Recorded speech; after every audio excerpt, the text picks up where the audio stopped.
सर्वजण सध्या क्वारंटाईन या किंवा लॉकडाऊनच्या अवस्थेमध्ये आहोत.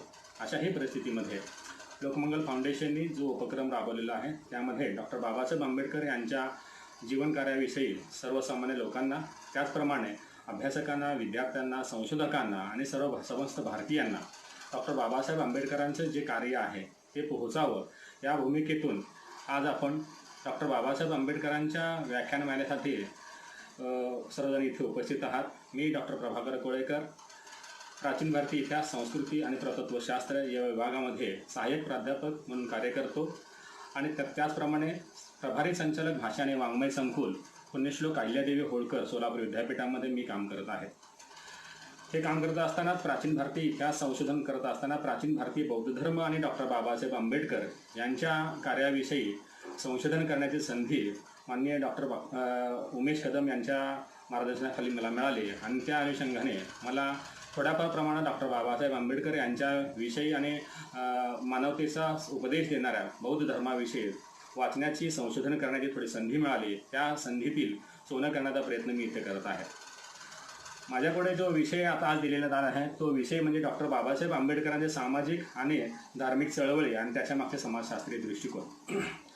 साधारणतः 30 ते 40 मिनिटांमध्ये जे व्याख्यानाची मांडण्याची माझी भूमिका आहे त्यामध्ये डॉक्टर बाबासाहेब आंबेडकर हे समाज चळवळ निर्माण करत असताना किंवा सामाजिक चळवळीची भूमिका मांडत असताना त्याची मागची पार्श्वभूमी काय होती, धार्मिक किंवा धर्मांतर करत असताना का धार्मिक चळवळ निर्माण करत असताना डॉक्टर बाबासाहेब आंबेडकरांचा दृष्टिकोन कोणता होता आणि डॉक्टर बाबासाहेब आंबेडकरांचे सामाजिक आणि धार्मिक चळवळीचे रूपांतर जेव्हा राजकीय चळवळीमध्ये झाले आणि त्या राजकीय चळवळीतून राजकीय लोकशाही, सामाजिक लोकशाही, आर्थिक लोकशाही याबाबत भूमिका मांडत असताना डॉक्टर बाबासाहेब आंबेडकरांच्या विचारांच्या पुढे किंवा संबंध भारत देशापुढे किंवा संविधानाला मानणाऱ्या प्रत्येक भारतीय जनतेपुढे कोणती आव्हानं आहेत या संदर्भात थोडीशी भूमिका इथे मी मांडणार आहे. तुम्ही सर्वजण जाणतात की डॉक्टर बाबासाहेब आंबेडकरांचा जन्म हा अतिशय समाजामध्ये ज्याला हिनतो स्थान देण्यात आलेलं होतं तशा महार कुटुंबामध्ये झालेला होता. पण डॉक्टर बाबासाहेब आंबेडकरांचा जर बालपणाचा इतिहास जर पाहिला तर त्यांना विषमतेचे चटके वारंवार बसलेले आहेत. मग एखाद्या बैलगाडीत बसल्यानंतर त्यांना बैलगाडीतून खाली हकलण्यात आलं कारण त्यांची जात ही महार होती म्हणून. त्याचप्रमाणे जेव्हा त्याने अमेरिकेसारख्या देशामध्ये जाऊन डिग्री संपादित केल्यानंतर सुद्धा बडोदा संस्थांमध्ये नोकरी करत असताना देखील एखाद्या ऑफिसमधील शिपायाने देखील त्यांना पाण्याचा ग्लास दिला नाही, हे सुद्धा विषमतेचे चटकेच आहेत. त्याचप्रमाणे जेव्हा त्यांना राहायची व्यवस्था करायची होती त्या राहायची व्यवस्थेमध्ये सुद्धा काही लोकांनी म्हणण्यापेक्षा समाजातील बहुसंख्य लोकांनी बाबासाहेब आंबेडकरांना घर देण्याचं नाकारलं होतं, हे सुद्धा विषमताच होती. ह्या विषमतेचे बाबतीत आपल्याला अनेक पुस्तकामध्ये माहिती मिळते, परंतु विषमतेची जाणीव जोपर्यंत आपल्याला स्वतःला होत नाही, आपण अनुभव ते घेत नाही किंवा अनुभव घेत नाही तोपर्यंत त्या अनुभवाचं किंवा त्या विषमतेच्या बद्दल त्या संकल्पनेबद्दल आपल्याला जाणीव निर्माण होत नाही. थेट प्रश्न तुम्हाला विचारतोय की कोविड-19च्या कालखंडामध्ये जर समजा उद्या एखादा केस आपल्याबद्दल पॉझिटिव्ह झाल्यानंतर समाजातील आजूबाजूचे लोक ज्याप्रमाणे आपल्याला संशयाने पाहतात किंवा आपल्याच कुटुंबाला वाळीत टाकतील किंवा तुम्हाला मला बोलणार सुद्धा नाहीत, स्पर्शसुद्धा करणार नाहीत, त्याची जाणीव जरी झाली तर लोकांना तर आपल्याला कोविड-19 किंवा कोरोना झालेला आहे असं म्हटल्यानंतर आपल्या कुटुंबाला बहिष्कृत केले जातं. तशाच प्रकारची अवस्था ही दलित कुटुंबात राहणाऱ्या किंवा समाजातील शूद्र आणि अतिशूद्र लोकांना साधारणतः 4,500 वर्षे भोगावी लागलेली होती. अशा विषमतेच्या गर्तेमध्ये अडकलेल्या, अत्यंत जाती व्यवस्थेमध्ये पिडलेल्या लोकांना पुन्हा एकदा समाजाच्या मुख्य प्रवाहामध्ये आणण्यासाठी म्हणून डॉक्टर बाबासाहेब आंबेडकरांनी सामाजिक आणि राजकीय आणि धार्मिक चळवळी केलेल्या होत्या. मग डॉक्टर बाबासाहेब आंबेडकरांचं जे लेखन आहे ते समाजशास्त्राच्या दृष्टिकोनातून आहे, अर्थशास्त्राच्या दृष्टिकोनातून आहे, त्याचप्रमाणे मानववंशशास्त्राच्या दृष्टिकोनातून आहे, धर्म, कायदा या सर्वच गोष्टीचा लिखाण करत असताना बाबासाहेब हे संगीतज्ञ सुद्धा होते आणि संगीताबद्दल त्यांना आवड सुद्धा होती, हे सुद्धा आपल्याला इथं आवर्जून सांगावं लागेल. आता नवीन संशोधकाच्या माध्यमातून बाबासाहेबांच्या इतिहास लेखनाच्या दृष्टिकोनातून सुद्धा लेखन केले जात आहे. आंबेडकरवादी इतिहास लेखनाचा एक वेगळा नवप्रवाह त्या समाजामध्ये रुजू पाहत आहे. त्याच वेळेला डॉक्टर बाबासाहेब आंबेडकर आणि मानववंशशास्त्रज्ञाचा काय संबंध आहे या संदर्भात सुद्धा लेखन केले जात आहे. हे सगळं जेव्हा आपण बाबासाहेब आंबेडकरांच्या लेखणीतून वाचतो किंवा आत्मसात करायचा प्रयत्न करतो किंवा समजून घ्यायचा प्रयत्न करतो तेव्हा आपल्याला जाणवतं की बाबासाहेब आंबेडकरांनी ज्या चळवळी केलेल्या आहेत त्या चळवळी फक्त दलित समाजासाठीच नव्हत्या, किंबहुना महार, मांग, चांभार, डोर, मोची यांच्यासाठीच नव्हता, तर समाजातील असलेल्या ओबीसी, एनटी, सवर्णांसाठी सुद्धा होत्या. म्हणजे 1951ला डॉक्टर बाबासाहेब आंबेडकरांनी आपल्या कायदे मंडळाचा म्हणजे कायदे मंत्रीपदाचा राजीनामा दिला. याच्या मागची भूमिका अशी होती की समस्त भारतातील स्त्रियांना समानतेचा अधिकार मिळावा, म्हणून बाबासाहेब आंबेडकरांनी कायदे मंत्रिमंडळामध्ये म्हणजे कायदे मंत्री पदाचा राजीनामा दिला होता. म्हणजे या समाजामध्ये राहणाऱ्या ज्या स्त्रिया होत्या त्या फक्त दलित होत्या का, अस्पृश्य होत्या का, म्हणजे बहुजन समाजातील सर्व स्त्रियांना किंवा सवर्ण समाजातील सर्व स्त्रियांना जे अधिकार पुरुषप्रधान व्यवस्थेने नाकारले होते ते अधिकार देण्यासाठी म्हणून बाबासाहेबांनी स्वतःच्या पदाचा राजीनामा दिला होता. म्हणजे आतापर्यंत जो बाबासाहेब आंबेडकरांवर जो बोल लावला जातो की दलित उद्धारक बाबासाहेब आंबेडकर, बहुजन उद्धारक डॉक्टर बाबासाहेब आंबेडकर, कायदेतज्ञ डॉक्टर बाबासाहेब आंबेडकर, हे सगळे विशेषणापेक्षा थोर मानवतावादी बोधिसत्व डॉक्टर बाबासाहेब आंबेडकर हे मात्र मला अत्यंत योग्य असे विशेषण वाटतं. कारण बौद्ध धर्मामध्ये बोधिसत्व ही संकल्पना महायान या पंथातील आहे. या पंथामध्ये सांगितलेलं आहे की माणसाला जर निर्वाण अवस्था प्राप्त करायचा असेल तर त्याच्या आधीची जी अवस्था आहे ती म्हणजे बोधिसत्व अवस्था. बोधिसत्व अवस्थेमध्ये माणसाला स्वतःचा उद्धाराबरोबरच समाजाचा देखील उद्धार करायचा असतो, मानवतेचं कल्याण करायचं असतं. मग बाबासाहेब आंबेडकर हे उच्च विद्या विभूषित होते. त्याने जर मनात आणलं असतं तर मोठी इमारती बांधून सोन्याच्या विटा रचून आपल्या स्वतःचा उद्धार करून घेता आला असतं. तरी देखील बाबासाहेब आंबेडकरांनी स्वतःच्या डिग्रीचा, स्वतःच्या विद्वत्तेचा वापर हा फक्त स्व उद्धारासाठी केला नाही तर समाजाच्या उद्धारासाठी केला होता. म्हणून डॉक्टर बाबासाहेब आंबेडकरांना जी विरुद्ध लावलं जातं ते बोधिसत्व ते अत्यंत योग्य आहे असं मला वाटतं. मग डॉक्टर बाबासाहेब आंबेडकरांनी 1907 जेव्हा डॉक्टर बाबासाहेब आंबेडकर मॅट्रिक परीक्षा उत्तीर्ण झाले आणि त्याच्यानंतर आंबेडकरांनी आपल्या शिक्षणाची सुरुवात केली. म्हणजे 1916ला जेव्हा ते अमेरिकेतून आले त्याच्यापासून तेव्हा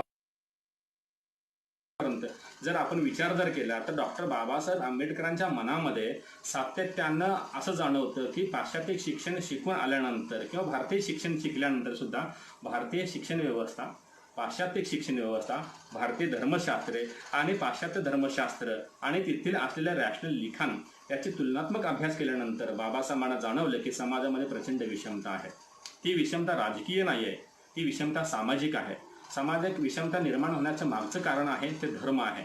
धर्म कोणत्या रीतीचा आहे, धर्माची चिकित्सा करण्याचा अधिकार भारतीय लोकांना आहे का, धर्मग्रंथ कोणत्या स्वरूपाचे आहेत या संदर्भात वाचन केल्यानंतर बाबासाहेबांना लक्षात आलं की भारतीय समाज व्यवस्थेचा मुख्य जो पाया आहे तो म्हणजे धर्म आहे. तर धर्माला जर आपण सुधारणा करू लागलो तरच खऱ्या अर्थाने समाज सुधरू शकतो. म्हणून बाबासाहेब आंबेडकरांनी प्रथमतः धर्म सुधारणा चळवळ करण्यासाठी म्हणून काय केलं की भूमिका मांडण्यास सुरुवात केली. परंतु ज्या धर्मामध्येच तुम्हाला स्थान नाही आहे त्या धर्मात सुधारणा करायचा सुद्धा तुम्हाला अधिकार नाही. म्हणून बाबासाहेब आंबेडकरांना धर्म सुधारणा चळवळीमध्ये मात्र थोड्या प्रमाणात मर्यादा पडलेल्या आहेत. म्हणून बाबासाहेब आंबेडकरांनी काय केलं की आपला मोर्चा जो आहे तो सामाजिक चळवळीकडे वळवलेला आहे.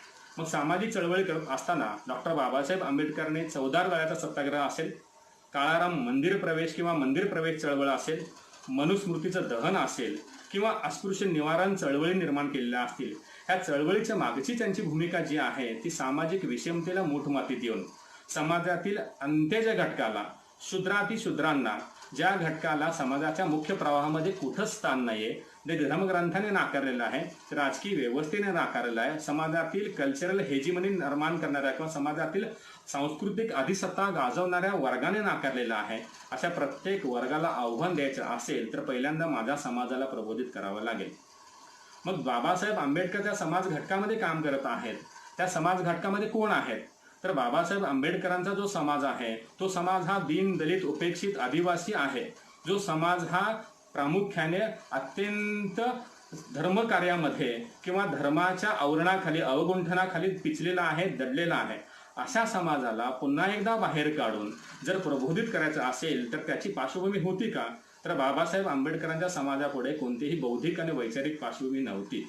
त्याच्यातील काही मुठभर किंवा काही ठराविक लोक जर वाचन करणारे सोडून दिले तर समाजातील अनेक लोकांच्या पुढे खायची भ्रांत सुद्धा होती. मग अशा समाजापुढे जर बाबासाहेब आंबेडकरांनी प्रॉब्लेम ऑफ रुपीज मधली भाषा किंवा अनैलेशन अत्यंत बोजड भाषा वापरली असती तर समाजातील लोकांना समजलं नसतं. म्हणून बाबासाहेब आंबेडकरांनी जी पत्रकारिता, त्यांना इंग्लिश येत असताना सुद्धा आंबेडकरांनी मराठी पत्रकारिता केली आणि समाजाला प्रबोधित करायची सुरुवात केली. माणगावच्या परिषदेमध्ये राजर्षी शाहू महाराज म्हणतात की दलितांना तुम्ही घाबरू नका, कारण तुम्हाला नेतृत्व करणारा एक नेता निर्माण झालेला आहे आणि तो नेता म्हणजे कोण आहे, तर डॉक्टर बाबासाहेब आंबेडकर आहे. मग डॉक्टर बाबासाहेब आंबेडकरांनी काय केलं की समाजाला प्रबोधित केलं, संघटित केलं आणि शिकवलं आणि संघर्ष करायला भाग पाडलं. म्हणून बाबासाहेब आंबेडकर म्हणतात की शिका, संघटित व्हा आणि संघर्ष करा. मग महाड 14 तळ्यामध्ये पाणी पिल्यानंतर दलितांचा उद्धार होणार होता का? किंवा दलितांना पाणी मिळाल्यानंतर अमरत्व प्राप्त होणार होता का? किंवा मनुस्मृतीचं दहन केल्यानंतर खऱ्या अर्थाने विषमता मिटणार होती का? काळाराम मंदिर प्रवेश केल्यानंतर किंवा पर्वतीचा सत्याग्रह केल्यानंतर दलितांना समाजामध्ये समानतेचं स्थान मिळणार होतं का? तर अजिबात नाही. बाबासाहेब आंबेडकरांना लोकांच्या मनामध्ये आत्मविश्वास निर्माण करायचा होता. तुम्ही देखील लढू शकता, तुम्ही देखील संघटित होऊ शकता, तुम्ही देखील लोकांच्या गुलामगिरीतून मुक्त होऊ शकता. त्याला गरज आहे ती प्रबोधित होण्याची, संघटित होण्याची. म्हणून बाबासाहेब आंबेडकरांनी ज्या लोकांच्या मनामध्ये इन्फिरिटी कॉम्प्लेक्स होता, ज्याला न्यूनगंड होतं, ज्या लोकांच्या मनामध्ये कोणत्याच भूमिकेबद्दल म्हणजे सामाजिक चळवळीबद्दल अज्ञानता होती, त्या लोकांना पहिल्यांदा ज्ञानी बनवलं, जागृत केलं आणि सांगितलं की तुम्ही गुलाम आहात. गुलामाला गुलामीची जाणीव करून दिली तर तो बंड करून उठेल. ते बंड करण्यासाठी म्हणून त्यांना तात्कालीन दृष्टिकोनातून 14 तळे, मनुस्मृती आणि मंदिर सत्याग्रह याची गरज होती. जर बाबासाहेब आंबेडकरांनी मंदिरामध्ये लोकांनी प्रवेश दिला असता, मनुस्मृतीचं दहन करत असताना सवडाने साथ दिली असती, तर बाबासाहेब आंबेडकरांना वाटलं असतं की खऱ्या अर्थाने हिंदू धर्मात करणार. परंतु सनातनी लोकांनी, मग त्या सनातनी लोक कोणत्या जातीचे आहेत, कोणत्या धर्माचे आहेत, कोणत्या वर्गाचे आहेत, त्यापेक्षा त्या सगळ्या केलं होतं की बाबासाहेब आंबेडकरांच्या चळवळीला विरोध केला होता. ती चळवळीला विरोध करण्यासाठी जो सेवक वर्ग होता, जो सत्ताधारी वर्गाची खाली जी हुजुरी करत होता, जो गुलामगिरीचे जीवन जगत होता, अशा लोकांना तर आपली कामं करणार कोण? आपल्या अधिकाराला ते आव्हान देतील आणि त्यांच्या मनामध्ये आत्मविश्वास निर्माण झाला तर आपल्याला कुणावर मालकशाही गाजवायची या संदर्भातला प्रश्न निर्माण होईल. म्हणून राजकीय दृष्टिकोनातून, सामाजिक दृष्टिकोनातून, धार्मिक दृष्टिकोनातून आणि सांस्कृतिक दृष्टिकोनातून बाबासाहेबांच्या चळवळीला सातत्याने विरोध केला. मग विरोध केल्यानंतर ज्याप्रमाणे एखाद्या स्ट्रिंगला दाबल्यानंतर स्ट्रिंग मोठ्याने परत एकदा मोठ्या रीतीने वर उडी मारते, त्याप्रमाणे बाबासाहेब आंबेडकरांनी जी चळवळ निर्माण केली, त्या चळवळीमधील सहकारी वर्ग मात्र त्यांना मोठ्या प्रमाणात जोडत गेला. जेवढा समाजातील वर्ग जोडत गेला तेवढा मोठ्या प्रमाणात बाबासाहेबांचा आत्मविश्वास वाढत गेला आणि बाबासाहेबांनी आपल्या शिक्षणाचा उपयोग, आपल्या विचारांचा उपयोग, आपल्या व्याख्यानाचा उपयोग, आपल्या लेखनाचा उपयोग बाबासाहेबांनी समाजाला प्रबोधित करण्यासाठी केला. आणखीन एकदा प्रश्न असं निर्माण होतो की बाबासाहेबांचे विचार हे फक्त महार जातीसाठीच होते का? तर बाबासाहेबांचे विचार हे फक्त महार जातीसाठी नव्हते, तर बाबासाहेबांनी भटक्या नियुक्तांसाठी, मातंगांसाठी, चर्मकारांसाठी, ढोर समाजासाठी, माळी समाजासाठी, मराठा समाजासाठी सुद्धा मोठ्या प्रमाणात प्रबोधन करून समाजाला तुम्ही गुलामीत आहात आणि त्यातून बाहेर पडलं पाहिजे असा संदेश दिलेला होता. अशा या व्यवस्थेमध्ये राहणाऱ्या म्हणजे समाजाला जर आपण राजकीय अधिकार लगेचच दिले असते तर त्यांना त्याची किंमत देखील वाटली नसती किंवा देण्यासाठी समाज तयार सुद्धा झाला नसता. त्यामुळे झगडणं हा एकमेव पर्याय बाबासाहेबांपुढे होता. म्हणून त्यांनी ही चळवळ निर्माण केली होती. मग त्यामागची वैचारिक पार्श्वभूमी जर आपण पाहिली तर त्या मागचा एकच विचार होता की पहिल्यांदा विषमतेला मूठमाती दिली पाहिजे, लोकांना प्रबोधित केलं पाहिजे. ज्याप्रमाणे संघर्षविराम संघर्ष हा महात्मा गांधींच्या चळवळीमध्ये दिसतो, त्याचप्रमाणे बाबासाहेब आंबेडकरांच्या चळवळीमध्ये आपल्याला दिसून येतो की संघर्ष, प्रबोधन आणि पुन्हा एकदा संघर्ष. म्हणजे संघर्ष करायचा असेल तर समाजाला प्रबोधित करावं लागेल, प्रबोधित करायचं असेल तर पुन्हा संघर्ष करावा लागेल. यासाठी म्हणून बाबासाहेब आंबेडकरांनी मोठ्या प्रमाणात समाजाला प्रबोधित केलं. मित्र हो, लक्षात घ्या की सामाजिक बदल हे अत्यंत हळूवार गतीने होत असतात आणि राजकीय बदल मात्र रात्रीतून होऊ शकतात. आज एखादी सत्ता असेल तर उद्या दुसऱ्याची सत्ता असू शकते, परंतु समाजामध्ये हळूवार गतीने बदल होत असतात. एकदा द्वेषाचं बीज निर्माण झालं, एकदा विषमतेचं बीज निर्माण झालं, एकदा बंडखोरीचं बीज निर्माण झालं तर त्याला उपटून टाकणं खूप अवघड असतं. मग या विषमतेचे बीज तर भारतीय समाज व्यवस्थेमध्ये साधारणतः 3500 वर्षापासून आहे. मग अशा व्यवस्थेला जर आपल्याला शह द्यायचं असेल तर 3 पातळीवर काम करावं लागेल. एक सामाजिक पातळीवर, एक राजकीय पातळीवर आणि तिसरा जो मुद्दा होता तो म्हणजे धार्मिक पातळीवर बाबासाहेबांना काम करावं लागत होतं. मग बाबासाहेब आंबेडकरांनी लक्षात आलं की 1920 पासून ते 1935 पर्यंत बाबासाहेब आंबेडकर सातत्याने प्रयत्न करतात की हिंदू धर्मामध्ये सुधारणा झाली पाहिजे. मला इथे प्रामुख्याने मुद्दा असा मांडायचा आहे की बाबासाहेब आंबेडकर कधीही हिंदू धर्माचे द्वेष करणारे नव्हते. बाबासाहेब आंबेडकरांनी कधीही हिंदू धर्माला नावं ठेवली नाहीत. बाबासाहेब आंबेडकरांनी भारतातील वादाला, हिंदू धर्मातील टाकाऊ वृत्तीला, हिंदू धर्मातील सनातनी वृत्तीला, हिंदू धर्मातील कर्मकांडाला, हिंदू धर्मातील विषमतेला, अस्पृश्यतेला आणि हिंदू धर्मातील अमानवी वृत्तीला विरोध केलेला आहे. म्हणून बाबासाहेब आंबेडकर म्हणतात की हिंदू धर्म वर्गप्रभुत्व, पुरोहितशाही, ब्राह्मणशाही जर संपली तर मला हिंदू धर्म हा स्वीकार्य वाटतो. हिंदू धर्मातील धर्मधुरणींनी जर समजा हिंदू धर्मामध्ये सुधारणा केल्या तर मला हिंदू धर्म हा कधीच टाकाऊ वाटत नाही, थोडाफार प्रमाणात स्वीकार्य वाटेल. यासाठी म्हणून बाबासाहेब आंबेडकरांनी काही सूचना सुद्धा केलेल्या होत्या. ते म्हणतात की पुरोहित वर्गांचे वर्चस्व पहिल्यांदा संपवलं पाहिजे. जे शंकराचार्य आहे त्याच्यामधला एक शंकराचार्य हा दलित कुटुंबातील असला पाहिजे.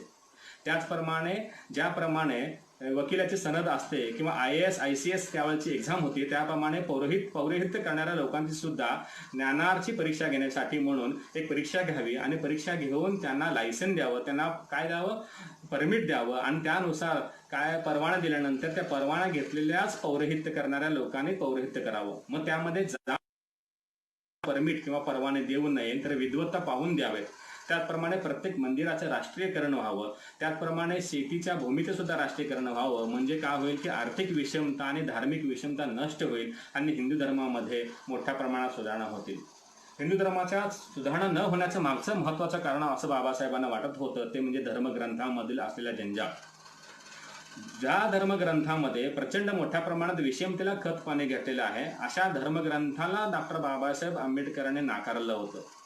बाबासाहेब आंबेडकर म्हणतात की असा एकमेव धर्मग्रंथ तयार करा की त्या धर्मग्रंथामध्ये मानवता असेल, ज्या धर्मग्रंथामध्ये समता असेल, बंधुता असेल आणि विषमतेला कुठंच स्थान नसेल, अशा धर्मग्रंथाची रचना करून सर्व लोकांसाठी तो धर्मग्रंथ खुला केला पाहिजे. मग तेव्हाच आपला भारतीय संस्कृतीचा असलेला तो धर्मग्रंथ तयार होईल आणि त्यावेळेला हिंदू धर्मामध्ये सुधारणा होतील. ही सुधारणावादाची भूमिका त्यांनी सातत्याने मांडली. चातुर्वर्ण व्यवस्थेला, जाती व्यवस्थेला बाबासाहेबांनी विरोध केला, परंतु त्याला यश मिळत नव्हतं. म्हणून बाबासाहेबांना नाविलाजास्तव 1935ला येवले मुक्कामी शपथ घ्यावी लागली.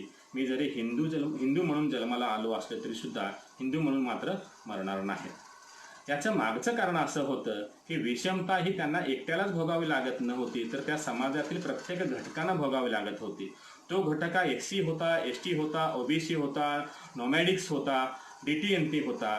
त्या लोकांना जाणीव नव्हतं की आपल्याला विषमतेमध्ये राहावं लागत आहे. ज्या लोकांना जाणीव होतं तो माणूसच आपल्या अन्यायाविरुद्ध, अत्याचाराविरुद्ध बंड करून उठू शकतो. म्हणून बाबासाहेबांचे संलग्न असणारा जो समाज आहे तोच थोड्या प्रमाणात बाबासाहेबांच्या प्रमाणे विचार करू लागला होता. बाकीचा समाज मात्र समाजाच्या सांस्कृतिक वर्चस्वाखाली असल्यामुळे बाबासाहेबांना काही प्रमाणात सहकार्याने मोठ्या प्रमाणात विरोध करत होता हे दिसून येतं.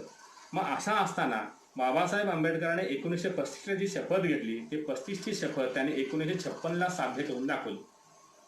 मग अनेक लोकांनी प्रश्न विचारला की बाबासाहेब आंबेडकरांना 1935 पासून ते 1956 पर्यंत धर्मांतर करत असताना एवढा वेळ का लागला. एक लक्षात घ्या की मागा म्हटल्याप्रमाणे सामाजिक आणि धार्मिक परिवर्तन होत असताना ती लगेचच तात्कालीन होत नसतात, त्याला थोडासा वेळ द्यावा लागतो. सामाजिक परिवर्तनाची पार्श्वभूमी तयार करावी लागते, समाजाला प्रबोधित करावं लागतं. धर्मांतर करणं म्हणजे एखादा अंगरखा अंगावर घातला आणि दुसरा अंगरखा काढून टाकला एवढी साधी सोपी गोष्ट नव्हती. धर्मांतर करत असताना एका व्यक्तीला धर्मांतर करायचं नव्हतं, तर सर्व समाज घटकाला घेऊन जाऊन मानवतेची शिकवण देणारा असा एक समतावादी विचार त्यांना द्यायचा होता. पण तो विचार कोणता आहे, तो विचार मला पटला पण इतरांना पटेलच का, असा हा मुद्दा नव्हता. म्हणजे बाबासाहेब आंबेडकर हे असे व्यक्ती नव्हते की त्यांना हुकुमशाही करून किंवा मला जे ऐकतात, मला माझे जे अनुयायी आहेत त्या अनुयायांना त्यांना डोळस करायचं होतं.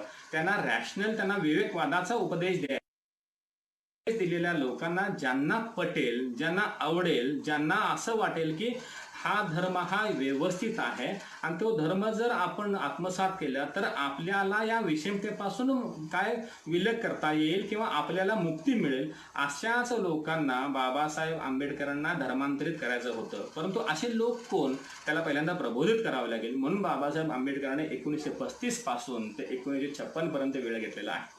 मग या दरम्यानच्या कालखंडामध्ये बाबासाहेब आंबेडकर काय करतात, तर बाबासाहेब आंबेडकरांना 1907 मध्ये जेव्हा ते मॅट्रिक परीक्षा उत्तीर्ण झाले तेव्हा त्यांच्या शिक्षकाने जे केळुस्कर गुरुजींनी पुस्तक दिलेलं होतं, ते पुस्तक म्हणजे कोणतं, तर बाबासाहेब आंबेडकर म्हणजे महात्मा गौतम बुद्धांचे चरित्र दिलेलं होतं.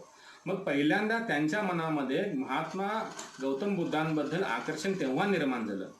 अमेरिकेत जेव्हा शिक्षण घेत होते त्यावेळेला सुद्धा डॉक्टर बाबासाहेब आंबेडकरांना गौतम बुद्धांबद्दल प्रचंड आकर्षण होतं आणि त्यांनी मोठ्या प्रमाणात त्यांच्याबद्दल वाचन केलं.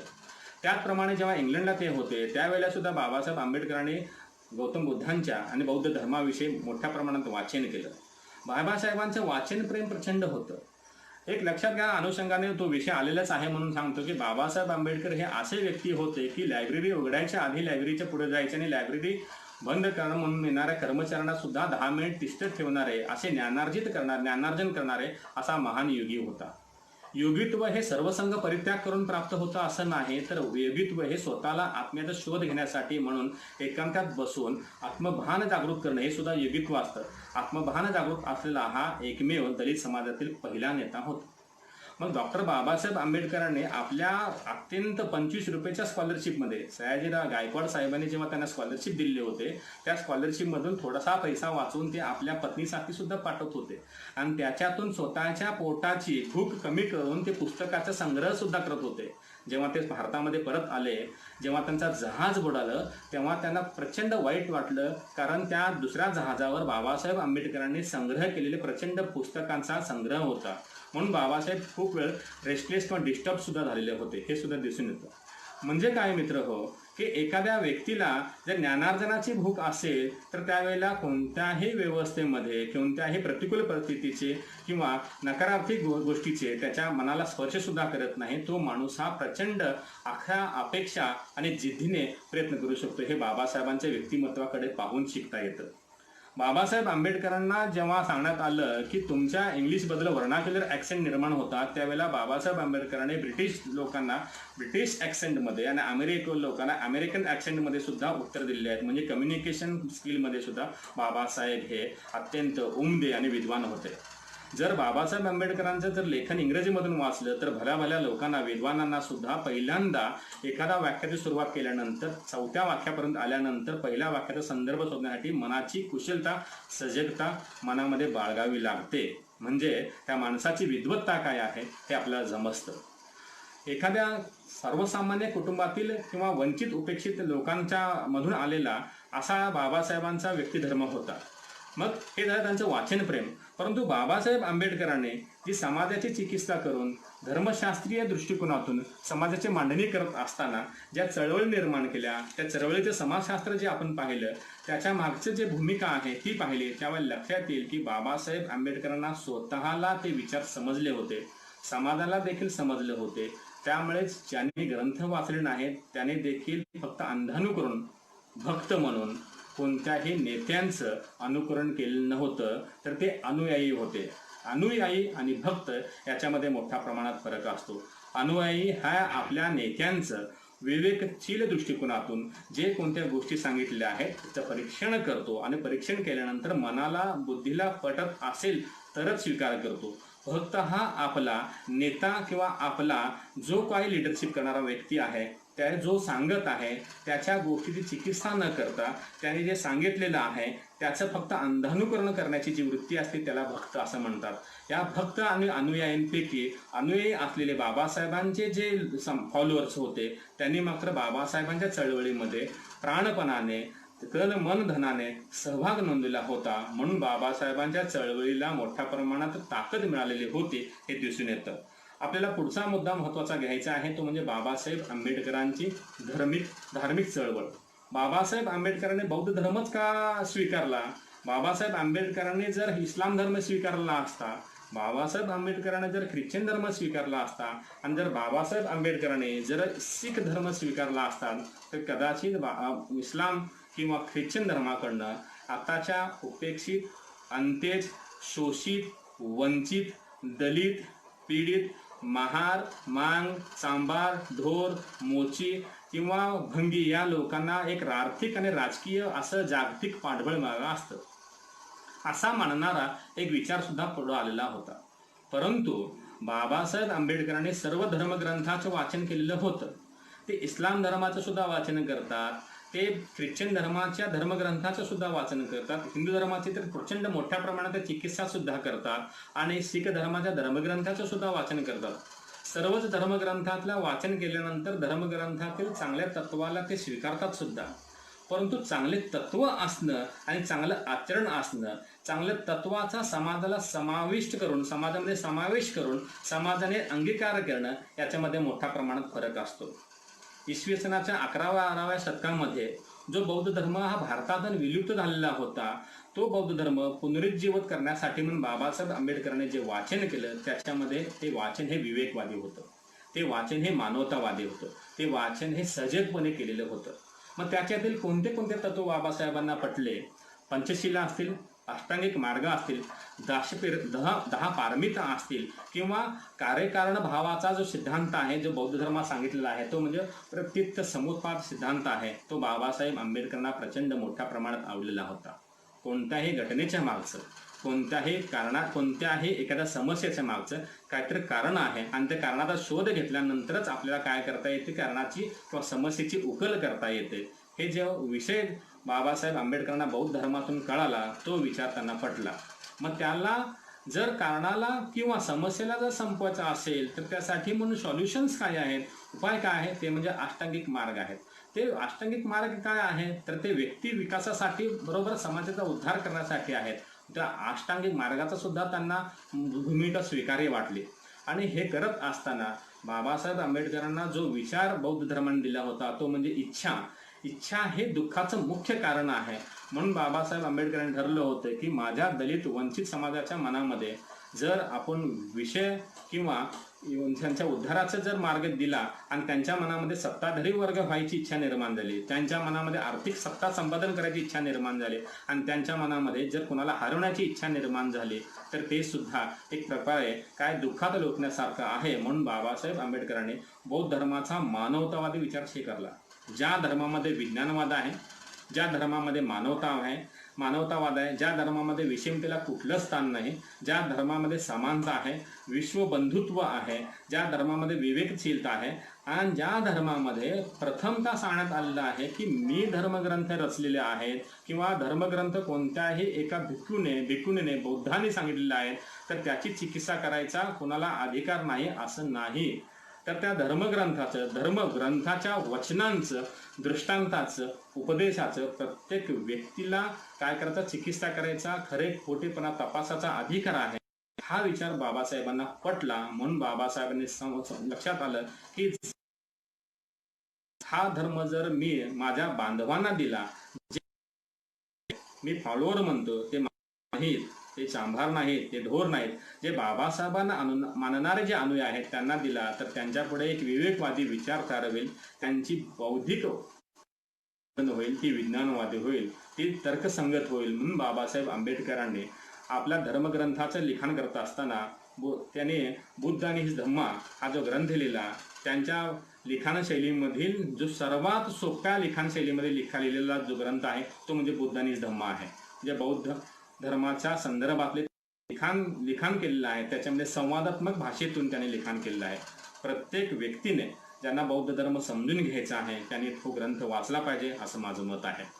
या ग्रंथामध्ये त्याने सांगितलेलं आहे की बोधी म्हणजे काय आहे, विश्वबंधुत्व म्हणजे काय, नीतिधर्म म्हणजे काय, धर्म म्हणजे काय, आत्मा म्हणजे काय, पुनर्जन्म आहे का, नीतिधर्म आहे का, मानवतावाद आहे का आणि या सगळ्या गोष्टीची चिकित्सा करत असताना आपण कशा रीतीने वर्तणूक केली पाहिजे हा विचार त्यांनी बाबासाहेब आंबेडकरांनी धर्मग्रंथातून सांगितला आणि लोकांना सातत्याने प्रबोधित करतात.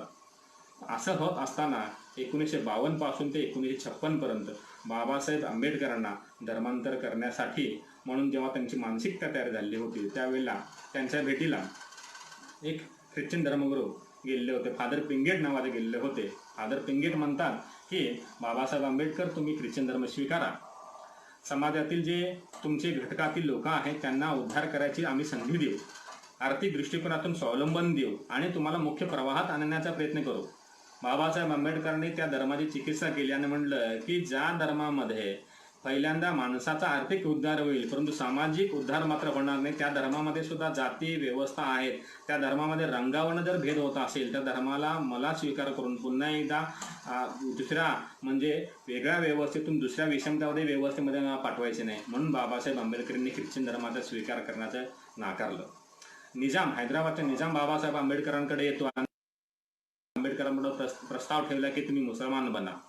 बाबासाहेब आंबेडकर जेव्हा धर्मांतराची घोषणा करतात त्यावेळेला जळगावमधील काही त्यांचे बांधव हे धर्मांतरित सुद्धा होतात आणि मुस्लिम धर्म स्वीकारतात. मग बाबासाहेब उपदेश करतात की जर तुम्हाला मनापासून जर एखादा धर्म पटला असेल तर तो धर्म स्वीकारा, परंतु जर या धर्मामध्ये अडचण होत असेल म्हणून तुम्ही दुसऱ्या धर्मात गेलात आणि पुन्हा अडचणीत सापडत असाल आहे म्हणून पहिल्यांदा अत्यंत जाणीवपूर्वक धर्मांतरित व्हा. म्हणून बाबासाहेब आंबेडकरांनी इस्लाम धर्माबद्दल ज्या धर्मामध्ये पुस्तकांमध्ये मोठ्या प्रमाणात समतावादी गोष्टी दिली, तो धर्मच भारतीय भूमीतील नाही, ज्या धर्माच्या धर्मप्रसारासाठी म्हणून प्रचंड मोठ्या प्रमाणात नरसंहार झालेला आहे, ज्या धर्माच्या प्रसारासाठी म्हणून राज्यकर्त्यांनी प्रचंड मोठ्या प्रमाणात इतर धर्मीयांवर अन्याय आणि अत्याचार केलेला आहे, अशा धर्मामध्ये जर समाविष्ट झालो तर आपल्या समाजातील लोकांवर गेले 3,500 वर्ष अन्याय अत्याचार झालेला आहे. मग त्या लोकांच्या मनामध्ये एक प्रतिशोधाची भावना निर्माण होईल. म्हणून तो धर्म जर घेतला तर सामाजिक विषमतापेक्षा सामाजिक अनगोंदी माजेल, म्हणून त्यांनी इस्लाम धर्म सुद्धा नाकारला. मग बाबासाहेब आंबेडकरांपुढे काही शीख लोकांनी सुद्धा प्रस्ताव ठेवला होता की शीख धर्म स्वीकारा. बाबासाहेब आंबेडकरांनी ग्रंथसाहेबांचं वाचन केलं होतं, त्यांना पटलं देखील होतं, म्हणून खालसा कॉलेजचं त्यांच्याकडे अधिकार सुद्धा देण्यात आलेले होते. परंतु बाबासाहेब आंबेडकरांना लक्षात आलं की त्या नाव चेंज केल्यासारखं होईल, परंतु त्या धर्मामध्ये सुद्धा मोठ्या प्रमाणात विषमता आहे, म्हणून बाबासाहेब आंबेडकरांनी तो धर्म सुद्धा नाकारला. म्हणजे धर्मांतर करत असताना सुद्धा बाबासाहेब आंबेडकरांच्या मनामध्ये राष्ट्रवादी भावना होती. ख्रिश्चन आणि इस्लाम धर्म स्वीकारला असता तर भारतीय अखंडत्वाला धोका निर्माण झाला असता. जर त्या धर्माच्या लोकांनी जर त्यांना म्हणजे शीख धर्म स्वीकारला असता तर ज्या धर्मानुसारच कृपण बाळगण्याची परवानगी आहे, शस्त्र बाळगण्याची परवानगी आहे, त्या शस्त्राचा वापर करून मोठ्या प्रमाणात नरसंहार माजला असता. म्हणून बाबासाहेब आंबेडकरांनी बौद्ध धर्माचा शांततावादी पर्याय स्वीकारला आणि ख्रिश्चन आणि इस्लाम आणि शीख धर्माचा पर्याय त्यांना न निवडता हिंदू धर्माला त्याग करून बाबासाहेब आंबेडकरांनी बौद्ध धर्माचा स्वीकार केला. मग बाबासाहेब आंबेडकर धर्मांतरित होतात, सामाजिक चळवळी करतात, म्हणून बाबासाहेब आंबेडकर श्रेष्ठ आहेत का? तर बाबासाहेब आंबेडकर हे थोर कायदातज्ञ आहेत. त्यांनी राज्यघटनेचे लिखाण केलं, संविधानाचे लिखाण केलं आणि जलनीतीबद्दल किंवा अर्थनीतीबद्दल बाबासाहेब बोलतात. मग शेवटच्या मुद्द्यामध्ये बाबासाहेबांबद्दल मला एक महत्त्वपूर्ण गोष्ट सांगायची आहे, जी गोष्ट मला मांडणं महत्त्वाचे आहे, ते म्हणजे बाबासाहेब आंबेडकरने सामाजिक चळवळ निर्माण करत असताना, सामाजिक चळवळीचं विश्लेषण करत असताना लोकशाही निर्माण व्हायला पाहिजे, म्हणजे सोशल डेमोक्रॅसी ज्याला म्हणतात ती निर्माण व्हायला पाहिजे, असा एक विचार पहिल्यांदा मांडला.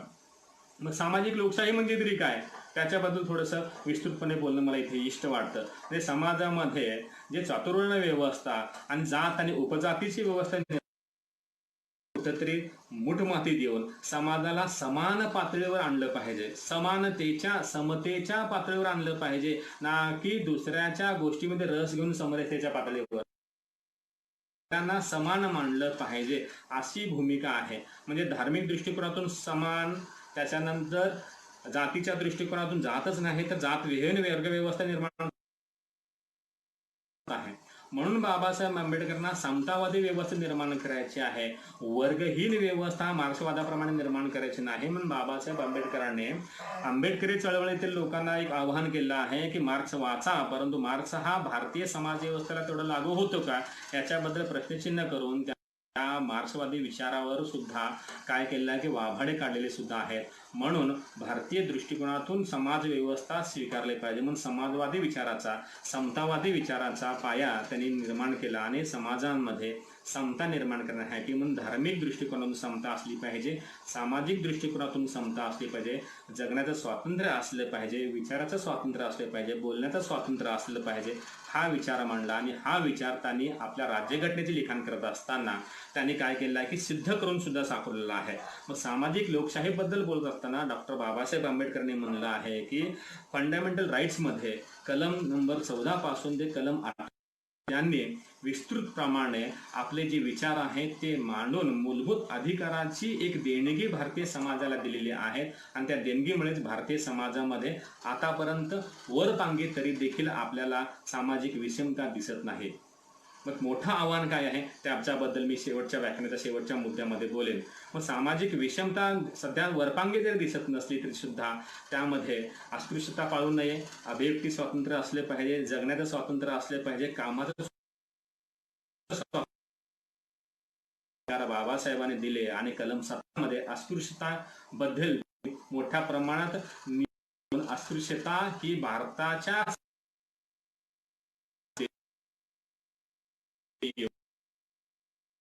दृष्टिकोनातून तर आहेच आहे, परंतु एकसंघ करण्याच्या त्यांच्या दृष्टिकोनातून महत्वपूर्ण।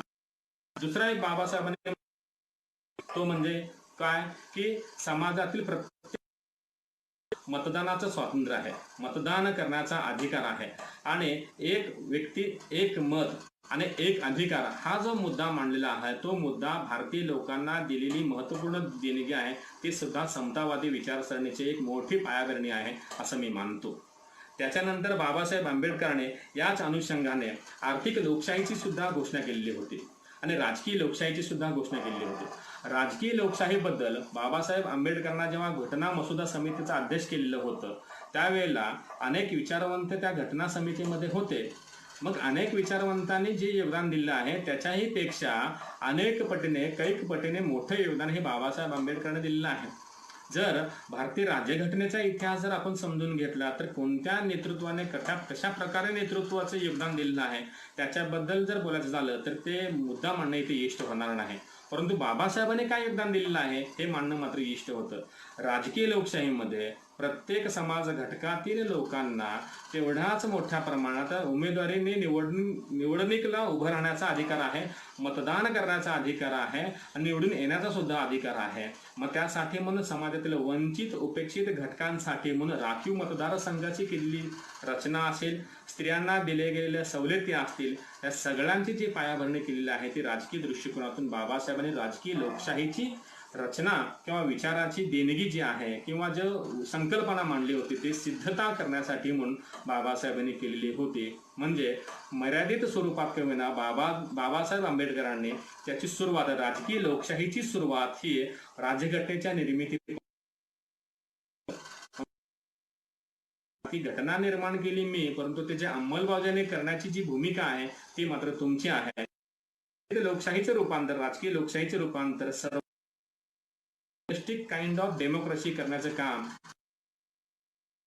त्याबद्दल मी शेवटच्या मुद्द्यामध्ये म्हणेल। बाबासाहेब आंबेडकरांनी जो अपेक्षित भारतीय समाज व्यवस्थेतून केलेला होता ते म्हणजे आर्थिक लोकशाहीबद्दल बोलत असताना पुन्हा एकदा परत संघर्षाची भूमिका असं येते की भारतामध्ये राष्ट्रवादी चळवळ, समाजवादी चळवळ आणि मार्क्सवादी चळवळ या तीन धोरणांचं मूल्यांकन मोठ्या प्रमाणात केलं जातं।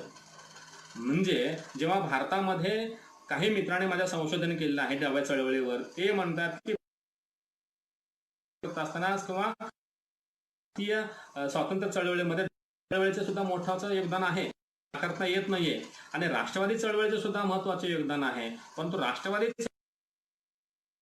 समाजवादी विचारांचा आपला स्वीकार हा राष्ट्रवादी चळवळीला होता आणि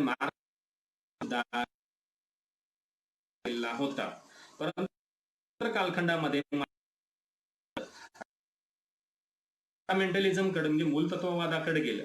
समाजवादाचं स्वरूप हे राजकीय पक्षाचे नेतृत्व मानणाऱ्या राजकीय पक्षाचे हुजरीगिरी करणाऱ्या आणि मार्क्सवादी विचारवंत जे आहेत किंवा साम्यवादी विचारवंत जे आहेत ते परकीय लोकांचा जो मार्क्सवादी सिद्धांत आहे तोच सिद्धांत ताठर स्वरूपात भारतीय समाज व्यवस्थेमध्ये कसा लागू करावा या दृष्टिकोनाच्या संभ्रमामध्ये अडकलेला तो चळवळीचं परिपाक आहे।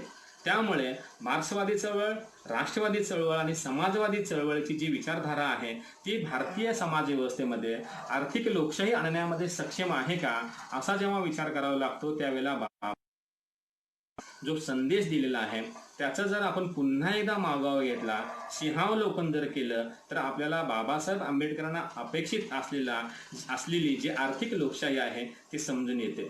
मग त्याच्यामध्ये बाबासाहेब आंबेडकरांनी म्हटलेलं आहे, डायरेक्टर प्रिन्सिपलमध्ये म्हटलेलं आहे, ज्यालाच आपण म्हणतो की मार्गदर्शक तत्वामध्ये कलम 36 पासून ते कलम 51 पर्यंत बाबासाहेब आंबेडकरांनी मार्गदर्शक तत्वाबद्दल सुद्धा बोललेलं आहे. दुर्दैवाने का होतंय, जे घटनाकार आहेत, जे अभ्यासक आहेत, जे राज्यशास्त्राचे अभ्यासक आहेत, इतिहासाचे अभ्यासक आहेत किंवा समाजशास्त्राचे अभ्यासक आहेत, हे अधिकारांबद्दल प्रचंड मोठ्या प्रमाणात सांगतात, समाजाला जागरूक सुद्धा करतात. मार्गदर्शक तत्वामध्ये हे केलं पाहिजे असं म्हणतात, परंतु हे करणार कोण? करण्यासाठी म्हणून आपल्याला काम करावं लागेल, विचारवंतांना काम करावं लागेल, समाजातील मध्यमवर्गीय विचारवंतांना, वाचकांना, विद्यार्थ्यांना, संशोधकांना काम करून मार्गदर्शक तत्वाचं रूपांतर पुढील कालखंडामध्ये मूलभूत अधिकारामध्ये केलं पाहिजे, हा बाबासाहेबांना अपेक्षित असलेला मुद्दा होता. जेव्हा मार्गदर्शक तत्वाचं रूपांतर मूलभूत अधिकारामध्ये होईल तेव्हा खऱ्या अर्थाने आर्थिक लोकशाही निर्माण होईल. मग आर्थिक लोकशाहीमध्ये जमिनीचं समान वाटप असेल, उद्योगधंद्यांचं राष्ट्रीयकरण असेल, त्याचप्रमाणे कामगार वर्गांना दिलेलं स्वातंत्र्य असेल, आर्थिक दृष्टिकोनातून केलेली समान विभागणी असेल, शिक्षणाचा मूलभूत अधिकार असेल, या सगळ्या गोष्टीचा समावेश हा आपल्याला मार्गदर्शक तत्वामध्ये दिसून येतो. परंतु ते मार्गदर्शक आहेत, फक्त मार्ग दाखवतात, म्हणून आपण दर्शकाप्रमाणे तत्वाकडे पाहत दार्शनिक होत नाही, तर आपण दर्शक होऊन बसतो. त्यामुळे प्रॉब्लेम असा होतो की मार्गदर्शक तत्वाला जरी घटनेमध्ये समाविष्ट केलं असले तरी सुद्धा त्याचं मूलभूत अधिकारामध्ये रूपांतर होत नाही. आणि त्यामुळे बाबासाहेब आंबेडकरांचे जे आर्थिक लोकशाहीचं जे स्वप्न होतं, समाजातील सगळ्या समाज घटकांना एकत्रित आणून सगळ्यांना रोजगाराची संधी उपलब्ध करून देणं, आर्थिक शोषण संपवणं आणि त्या लोकांना समाजाच्या मुख्य प्रवाहामध्ये ज्या कोणत्या सोयी सवलती आहेत त्या लोकांपर्यंत पोहोचवणं, या बाबी ज्या आहेत त्या महत्त्वपूर्ण आहेत. म्हणूनच बाबासाहेब आंबेडकरांनी ज्या सामाजिक चळवळी निर्माण केल्या होत्या, त्या सामाजिक चळवळीचं जे प्रतिबिंब आहे ते आपल्याला राज्यघटनेमध्ये दिसतं. म्हणजे सामाजिक चळवळीचं प्रतिबिंब आपल्याला कशामध्ये दिसतं? सामाजिक लोकशाहीमध्ये आणि राजकीय लोकशाहीमध्ये दिसतं. आणि त्याचप्रमाणे आर्थिक लोकशाहीमध्ये सुद्धा बाबासाहेब आंबेडकरांच्या चळवळीचं आणि प्रतिबिंब दिसतं. आणि जर आपण प्रचंड मोठ्या प्रमाणात भारतीय लोकशाहीच्या विचाराचा जर अभ्यास केला तर लक्षात येईल की मानवतावाद, समतावाद, बंधुता आणि विश्वबंधुत्व या ज्या संकल्पना आहेत त्या संकल्पना भारतीय संस्कृतीतून आहेत. त्या संस्कृतीतून बाबासाहेबांनी घेतल्या. म्हणजे भारतीय संस्कृती म्हणजे काय? जी उपनिषदातून विज्ञानवादी आलेली आहे, जे बौद्ध धर्मातून मानवतावादी आलेले आहे, जे जैन धर्मातील अहिंसावादी तत्वज्ञान आहे, त्या सगळ्यांचा परिपाक म्हणजे भारतीय राज्यघटना आहे.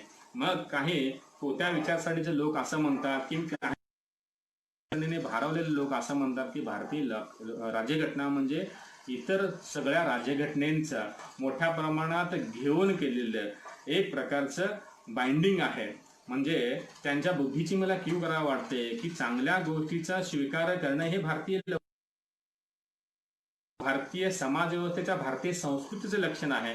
मग भारतीय राज्यघटनेमध्ये बाबासाहेबांनी प्रत्येक चांगल्या गोष्टीचा स्वीकार करत असताना अंधानुकरण स्वीकार केला नव्हता, तर भारतीय समाजाला त्या गोष्टी अप्लिकेबल आहेत का, भारतीय समाजाला, संस्कृतीला, लोकांना, मानसिकतेला अप्लिकेबल आहेत का, याचाच स्वीकार करून आपल्या दृष्टिकोनातून आपल्या विवेक बुद्धीला पटेल अशा गोष्टीचा स्वीकार करून भारतीय राज्यघटना ही भारतीय लोकांसाठी मानवतावादी आणि समतावादी, विश्वबंधुत्ववादी बनवलेली होती. म्हणून भारतीय लोकशाही ही आतापर्यंत टिकून आहे. 1947ला किंवा 1949ला स्वीकारल्यानंतर ते आतापर्यंत फक्त सक्तीचा शिक्षणविषयक कायदा सोडल्यास मूलभूत अधिकारामध्ये, मार्गदर्शक तत्वामध्ये कोणताही नियम समाविष्ट केला गेला नाही. याचं कारण असं आहे की इथला मध्यमवर्गीय समाज, इथला विचारवंताचा समाज, इथला राज्यशास्त्राचा अभ्यास करणारा, समाजशास्त्राचा अभ्यास करणारा आणि इतिहासाचा अभ्यास करणाऱ्या लोकांना आणखीन देखील संभ्रम आहे की मार्गदर्शक तत्वे हे आर्थिक लोकशाहीचं मार्गदर्शक करू शकतात का, याच्याबद्दल संभ्रम असल्यामुळे आपल्यापुढे हा प्रश्नचिन्ह निर्माण होत आहे. तो शेवटचा मुद्दा इथे मला मांडायचा आहे. नानी पालखेवाल नावाचे एक लेखक आहेत, त्यांनी आपल्या पुस्तकात म्हणलेलं आहे की भारत हा विविधतेने नटलेला देश आहे असं आपण नेहमी गर्वाने म्हणतो. एक लक्षात घ्या की भारत हा विविधतेने नटलेला आणि विषमतेने फाटलेला देश आहे हे ते सातत्याने म्हणतात. म्हणजे आपण युनिटी इन डायव्हर्सिटी असं म्हणतो, परंतु खरंच डायव्हर्सिटीमध्ये युनिटी येऊ शकते का? युनिटी ही डायव्हर्सिटीमध्ये येऊ शकते, परंतु परस्पर विश्वास असेल, परस्पर सौहार्द भावना असेल, परस्पर बंधुतेची भावना असेल तरच खऱ्या अर्थाने भारतामध्ये युनिटी येऊ शकते. बाबासाहेबांना तेच अपेक्षित होतं. समाजामध्ये बंधुता वाढली पाहिजे, विषमता नष्ट झाली पाहिजे, म्हणून बाबासाहेबांनी सामाजिक चळवळी, धार्मिक चळवळी, राजकीय चळवळी केलेल्या होत्या. परंतु आता बाबासाहेब आंबेडकरांना जो विचार मांडायचा होता त्या विचाराकडे प्रचंड मोठ्या प्रमाणात आव्हान निर्माण झालेलं आहे. जागतिकीकरण असेल, आर्थिक उदारीकरण असेल किंवा मोठ्या प्रमाणात निर्माण झालेलं फंडामेंटलिझम किंवा मूलतत्ववाद असेल, अत्यंत जातीयवाद असेल, खोटा राष्ट्रवाद असेल किंवा लोकांच्या मनामध्ये परस्परांबद्दल निर्माण झालेलं शासनतेचं वातावरण असेल किंवा मीडियासारख्या एखाद्या तटस्थ असलेल्या व्यवस्थेला पॉल्युटेट केलेलं असेल, अशा व्यवस्थेमध्ये आपणाला बाबासाहेबांच्या विचाराचे शिलेदार म्हणून बाबासाहेबांना जातीच्या बंधनातून मुक्त करून त्यांच्या लिखाणांचं वाचन केलं पाहिजे. ते वाचन करत असताना बाबासाहेबांचं वाचन करून हे लोकांना समतेचा उपदेश दिलं पाहिजे असं मला वाटतं. परंतु दुर्दैवानं होतं की बाबासाहेबांचं वाचन करणारा जो वर्ग आहे त्याला विचाराने दलित किंवा जातीने दलित ठरवलं जातं. बाबासाहेबांचं पुस्तक प्रसिद्ध करणारा जो वर्ग आहे त्याला पुन्हा एकदा नवबौद्धाचा शिक्का मारला जातो आणि जे लोक बाबासाहेबांच्या विरोधात बोलतात त्यांना पुन्हा एकदा काही घटक हे राष्ट्रवादी समजतात. हे मोठ्या प्रमाणाचं आव्हान भारतीय समाज व्यवस्थेपर्यंत निर्माण झालेलं आहे. मग माझ्यासारख्या अनेक तरुण विद्यार्थी मित्रांना, संशोधकाला आणि अभ्यासकांना प्रश्न पडतो, खऱ्या अर्थाने बाबासाहेब आंबेडकर आपल्याला समजलेले आहेत का? एखाद्या रोगाचा प्रचार होत असताना त्या रोगाचा प्रसाराचं आपण दूषणं हे एखाद्या अस्वच्छतेला, आपल्या निष्काळजीपणाला किंवा आपल्या मनातील बेदरकारपणाला न देता आपण कोणत्या तरी एखाद्या जातीला, धर्माला, व्यक्तीला, विशेषणाला देतो आणि त्याच वेळेला आपल्या समाजातील, आपल्या मनातील समतावादी विचारसरणी ही दूर झालेली असते आणि आपण कुठेतरी जातीवादी बनत चाललेलो असतो असं मला वाटतं. जर आपल्याला बाबासाहेब आंबेडकरांचा विचार समाजापर्यंत पोहोचवायचा असेल तर बाबासाहेब आंबेडकरांच्या अनेक अध्यासनं विद्यापीठामध्ये निर्माण झाली पाहिजेत, हे मान्यच आहे. अनेक महात्म्याची सुद्धा अध्यासने निर्माण झाले पाहिजे, संशोधन निर्माण झालं पाहिजे, अभ्यास करता आला पाहिजे, लिखाण करता आलं पाहिजे, वाचन करता आलं पाहिजे. परंतु फक्त बाबासाहेब आंबेडकरांचे जे विचार आहेत ते अध्यासनातून होणार नाही, तर बाबासाहेब आंबेडकरांच्या नावावर अध्यासनं होणं हे आता सरधोपट जुना मार्ग झालेला आहे. परंतु बाबासाहेब आंबेडकरांनी जो अनिलेशन ऑफ कास्ट जो मुद्दा मांडला होता, जे जाती व्यवस्थेचं विध्वंसन करणारं अध्यासन निर्माण झाले पाहिजेत. अनिलेशन ऑफ कास्ट सोसायटी किंवा इक्विलिटी अशा स्वरूपाचे म्हणजे अनिलेशन मुवमेंट संदर्भातले किंवा अनिलेशन ऑफ कास्ट मुवमेंटच्या संदर्भातले जे अध्यासने निर्माण झाले पाहिजेत. म्हणजे फक्त व्यक्तिविशेषत्वाचे नाही तर अनेक समाज घटकातील चांगल्या विचारवंताचं संचित असलेल्या एका अध्यासनाची निर्मिती होऊन समाजाला प्रबोधित केलं पाहिजे. त्यासाठी अनेक विचारवंतांची, वक्त्यांची, पुस्तकांची, अभ्यासांची, सोशल मीडियाच्या तज्ज्ञांची, तरुणांची आणि तुमच्यासारख्या जाणकार श्रोत्यांची सुद्धा गरज आहे, ज्यांनी ऐकावं आणि लोकांना समजावून सांगावं की बाबासाहेब आंबेडकर हे फक्त दलितांसाठी, जमीनवाल्यासाठीच नाही तर बाबासाहेब आंबेडकर हे भारताच्या संविधान मानणाऱ्या प्रत्येक भारतीय नागरिकाचे आहेत, ज्यांना समानता पाहिजे आहे, ज्यांना बंधुता पाहिजे आहे, ज्यांना भारत हा देश पाहिजे आहे, ज्यांना राष्ट्रवाद पाहिजे, ज्यांना सुरक्षितता पाहिजे आहे, ज्यांना मानवता पाहिजे आहे, ज्यांना वाचन पाहिजे आहे, ज्यांना चिंतन पाहिजे आणि ज्यांना लोकशाही पाहिजे आहे, अशा प्रत्येक घटकांसाठी म्हणून बाबासाहेब आंबेडकर आवश्यक आहेत. म्हणून बाबासाहेब आंबेडकर समजून घेतले पाहिजेत, आत्मसात केले पाहिजेत आणि उमजून सुद्धा घेतले पाहिजेत आणि समाजापर्यंत प्रसारित केले पाहिजेत असं मला वाटतं. मला वाटतं मी जास्तच बोललो असेल तरी देखील माझ्या अल्पबुद्धीने मी बाबासाहेब आंबेडकरांवर जेवढं काय वाचन केलं तेवढं सांगण्याचा प्रयत्न केला. त्यांच्या मनामध्ये निर्माण झालेली धार्मिक लोकशाही ही आपण आता सातत्याने बाळगत आहोतच. म्हणजे आपण नेहमीच कधीही अत्यंत कट्टर स्वभावाचे नसतो.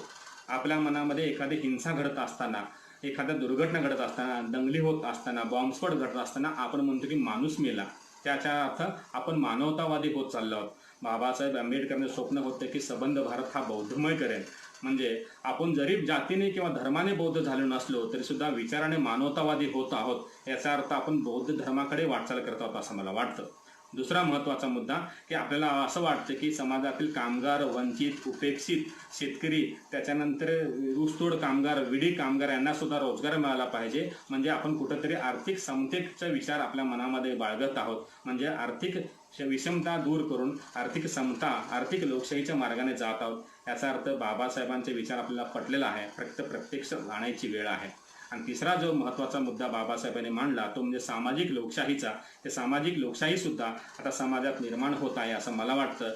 जेव्हा आपल्याला ॲट्रॉसिटीचा कायदा दुरुस्ती करण्यासंदर्भात विचार मांडले गेले त्यावेळेला सुद्धा अनेक समाज घटकातील लोक एकत्रित येऊन फक्त महार मांग चांभार ढोरच नाहीत तर अनेक सवर्ण लोकसुद्धा एकत्रित येऊन त्या घटना दुरुस्तीला विरोध करतात. याचा अर्थ सामाजिक लोकशाहीसुद्धा आपल्याला अपेक्षित आहे असं मला वाटतं.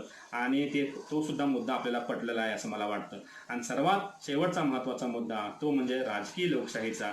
एखादा सर्वसामान्य कुटुंबातील उपेक्षित झोपडपट्टीमध्ये राहणारा माणूस हा सामाजिक न्यायमंत्री बनतो. एखादा चहावाला जर एखादा पंतप्रधान होत असेल, एखादा सामान्य कुटुंबातील व्यक्ती जर गृहमंत्री होत असेल आणि तुमच्या माझ्यासारखा माणूस हा गावकुसाबाहेर राहणारा, शेळ्या मेंढ्या राखणारा, कुटुंबाच्या गुजराण करत असताना अशा व्यक्तिमत्वाला जर एखाद्या विद्यापीठामध्ये, एखाद्या चांगल्या संस्थेमध्ये काम करण्याची संधी मिळते याचा अर्थ आपल्याला सामाजिक लोकशाहीचे तत्त्वसुद्धा पटलेले आहेत असं मला वाटतं. म्हणजे बाबासाहेब आंबेडकरांनी जी दिलेली राजकीय, सामाजिक, धार्मिक आणि आर्थिक लोकशाहीचा जो वसा आहे तो आपल्या मनाला पटलेला आहे आणि तो आपण बाळगूयात आणि त्याचा अभिमान बाळगूयात आणि पुढील कालखंडामध्ये त्याला अधिक प्रसारित करण्याचा प्रयत्न करूयात असं मला वाटतं.